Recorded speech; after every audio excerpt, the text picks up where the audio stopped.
Assalamualaikum students, this is Sarya sir. Now we're starting problem number, okay ji. Now we're starting problem number 1 of accounting equation. Compute करने missing figure और हर cases की. तो total assets of Javed company total कितना है 350,000 and owners equity कितनी है 1,10,000. Liability कितनी है या नहीं पता. तो solution की तरफ आते हैं हम. किस तरह solution बनेगा इसका. अच्छा जी, तो assets हमारे पास इक्वेशन होती है asset is equal to liabilities plus owners equity. Assets है हमारे पास 350,000, ऑनर्स इक्विटी हमारे पास है 1,10,000, लेकिन लायबिलिटी गिवन नहीं है. तो भाई इज इक्वल टू के बाद ऑनर्स इक्विटी 1,10,000 है, यहाँ प्लस है, वहां जाके क्या हो जाएगी माइनस. 350 माइनस 110, लायबिलिटी आ जाएगी 2,40,000. सेकेंड है the balance sheet of Star company show the owners equity 80,000 which is equal to 1/3 of the amount of total assets. 80,000 किसी अमाउंट का 1/3 है, ठीक है ना. और पूछा लायबिलिटी क्या है, ना एसेट्स गिवन है ना लायबिलिटी गिवन है, लेकिन एसेट्स की हिंट दे दी कि एसेट्स का 1/3 80,000. तो आप क्या करेंगे, 80,000 को मल्टीप्लाई बाय 3 डिवाइड बाय 1 करेंगे तो एसेट्स की वैल्यू आ जाएगी. फिर equation asset is equal to liabilities plus owners equity. Assets आ गया 240,000, ठीक है. लायबिलिटी आपको नहीं पता, ऑनर्स इक्विटी आपकी 80,000, ठीक है. ऑनर्स इक्विटी यहाँ प्लस है, वहां जाके क्या हो जाएगी माइनस, तो माइनस के तो लायबिलिटी आ गई 160,000. थर्ड पे आते हैं, liability of this entity having assets of rupees 2 lakh and honours equity 90,000. Liability नहीं पता, एसेट्स 2 लाख का है, लायबिलिटी नहीं पता, ऑनर्स इक्विटी 90,000. ऑनर्स इक्विटी यहाँ प्लस है, वहां जाके क्या हो जाएगी माइनस, तो लायबिलिटी आ जाएगी आपकी 1,10,000.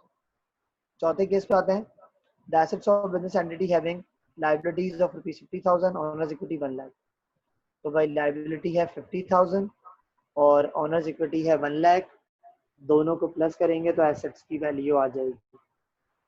नंबर 5 पे आते हैं, the owners equity of a business entity having assets 80,000, liability 40,000. तो assets 80, liability 40, honours equity x है. लायबिलिटी यहाँ प्लस है, वहां जाके क्या हो जाएगी माइनस, तो 80,000 माइनस 40,000, तो आपकी ऑनर्स इक्विटी आ जाएगी 40,000. ठीक है बच्चों. नंबर 6 पे आते हैं, the revenue of a business entity having expense 60,000, net income 15,000. तो net income is equal to revenue minus expenses. net income है आपके पास 15,000 और आपके पास जो है expense है 60,000, revenue आपको नहीं पता, तो net income है और इधर होगा expense. expense या माइनस में होगा, वहां जाके क्या हो जाएगा प्लस, तो revenue की वैल्यू आ जाएगी. ठीक है बच्चों, आते हैं देखिए कैलकुलेशन, देखिए भाई, ठीक है.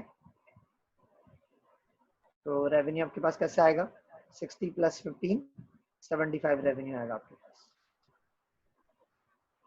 ये देखिए, net income is equal to revenue नहीं पता और एक्सपेंसेस 60,000, ये माइनस है, वहां जाके क्या हो जाएगा प्लस, 60 प्लस 15 कितना हो जाएगा रेवेन्यू 75 हो जाएगा. लास्ट केस पे आते हैं, नंबर 7 क्या है, expense of business entity having revenue 90,000 and net loss of rupees 8,000. ठीक है, रेवेन्यू कितना 90, लॉस कितना 8,000, एक्सपेंस नहीं पता आपको. ठीक है, अच्छा निकालते हैं. देखिए, net loss is equal to expense minus revenue formula होगा. एक्सपेंस नहीं पता, रेवेन्यू 90,000, ये माइनस में वहां जाके हो जाएगा प्लस. ठीक है, तो एक्सपेंस की वैल्यू आ जाएगी आपकी 98,000. ठीक है बच्चों, ये हो गया हमारा पहला सवाल. अब दूसरे की तरफ आते हैं, एग्जाम्पल नंबर 2 देखते हैं. ठीक है बच्चों, एग्जाम्पल 1 हमारी कंप्लीट हो चुकी. Okay ji. Transaction given below relate to the business of Tara company. Indicate the effect of each of these transactions upon the total amount of the company's assets, liabilities and owners equity. तब effect बताना है कि भाई क्या effect आएगा assets, liability और owners equity पे.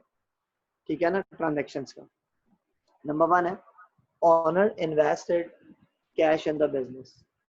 जब इन्वेस्टमेंट करेगा तो एसेट बढ़ जाएगा, ओनर्स इक्विटी बढ़ जाएगी, लाइबिलिटी पे कोई फर्क नहीं आएगा. सेकंड है, purchase a typewriter on credit.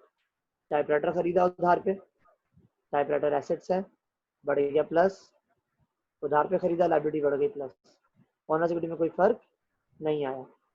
Number 3, collected and account receivable, account receivable collect किया तो कैश आया प्लस, रिसीवेबल कम हुआ माइनस, लायबिलिटी ऑनर्स इक्विटी पे कोई फर्क नहीं आया। Number 4, owner withdrew cash from the business for his personal use, personal use के लिए ऑनर ने पैसे निकाले। नंबर 4 में एसेट गया minus, honours equity minus, liability पे कोई फर्क नहीं आया।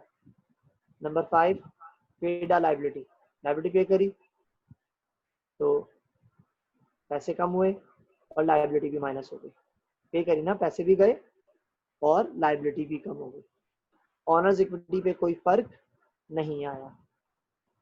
Number 6, sold land for cash at a price in excess of cost, land बेचा कैश पे, कैश आया और लैंड गया, सही है, प्रॉफिट बढ़ा है तो एसेट बढ़ेगा और रेवेन्यू की वजह से ऑनर्स इक्विटी भी बढ़ जाएगी, इसकी वजह से, रेवेन्यू की वजह से ऑनर्स इक्विटी भी बढ़ जाएगी, जबकि लायबिलिटी पे कोई फर्क नहीं आएगा। Number 7, borrowed money from a bank, bank से कर्जा लिया, पैसा आया एसेट प्लस, कर्जा लिया तो लायबिलिटी भी प्लस, ऑनर्स इक्विटी पे कोई फर्क नहीं आया।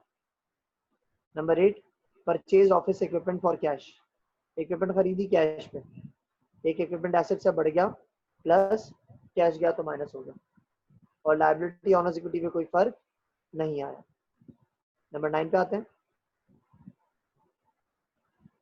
Return of for credit some of the office equipment previously purchase on credit but not yet paid for, ठीक है ना, रिटर्न हुई है, परचेज रिटर्न, इक्विपमेंट रिटर्न हुई है, तो इक्विपमेंट जब रिटर्न होगी तो एसेट्स माइनस हो जाएगा और लायबिलिटी भी कम हो गई तो वो भी माइनस है। कर्जा तो नहीं देना है ना, आपने जो उधार पे लिया था अब आप वो पैसे नहीं देंगे, ठीक है, तो लायबिलिटी भी क्या हो जाएगी माइनस और एसेट भी क्या हो जाएगा माइनस, ऑनर्स इक्विटी पे कोई फर्क नहीं आएगा। अब आते हैं थर्ड क्वेश्चन की तरफ, ठीक है। क्वेश्चन नंबर 3, तो भाई प्रॉब्लम नंबर 3 में देखिए आप, ये कह रहा है transaction given below relate to the business of Atlas company. For each of the transactions you are required to indicate the effects on the elements of accounting equation using plus for increase, minus for decrease and 0 for no change. सवाल read किया मैंने अभी, use the heading for follow the example given below.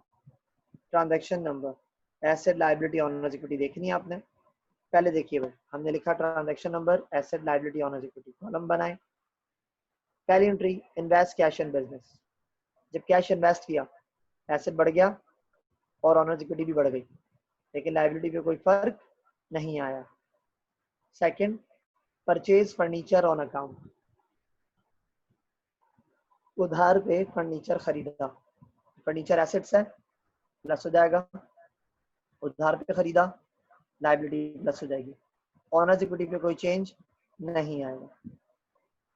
Number 3, purchase office equipment for cash, equipment खरीदी cash पे, एक asset बढ़ गया एक एसेट्स कम हो गया, इक्विपमेंट आई एसेट बढ़ा, पैसा गया एसेट्स कम हो गया, लायबिलिटी 0, ऑनर्स इक्विटी 0। चौथा आते हैं पेड लायबिलिटी, लायबिलिटी पे करी, पैसे गए माइनस, कर्जा उतरा माइनस, ऑनर्स इक्विटी पे कोई फर्क नहीं आया। Number 5, receive cash for service rendered, cash receive किया, पैसा आया एसेट प्लस और सर्विस से रेवेन्यू होता है, रेवेन्यू से ऑनर्स इक्विटी प्लस हो जाएगी, लेकिन लायबिलिटी पे कोई फर्क नहीं आएगा तो 0। Paid salaries expense in cash, salary expense पे किया तो भाई जब सैलरी एक्सपेंस पे किया तो कैश हुआ माइनस और सैलरीज एक्सपेंस से ऑनर्स इक्विटी भी क्या हो जाएगी माइनस, ठीक है ना, खर्चा है ना, खर्चे से ऑनर्स इक्विटी कम हो जाती है। Last, withdrew cash from the business for personal use of owner, cash withdraw किया पर्सनल यूज के लिए तो पैसे निकले माइनस और विड्रॉ किया तो ऑनर्स इक्विटी भी क्या हो जाएगी माइनस, लायबिलिटी पे कोई फर्क नहीं पड़ेगा। ठीक है बच्चों, इसी के साथ सर यासर की इजाजत दीजिए, अल्लाह हाफिज।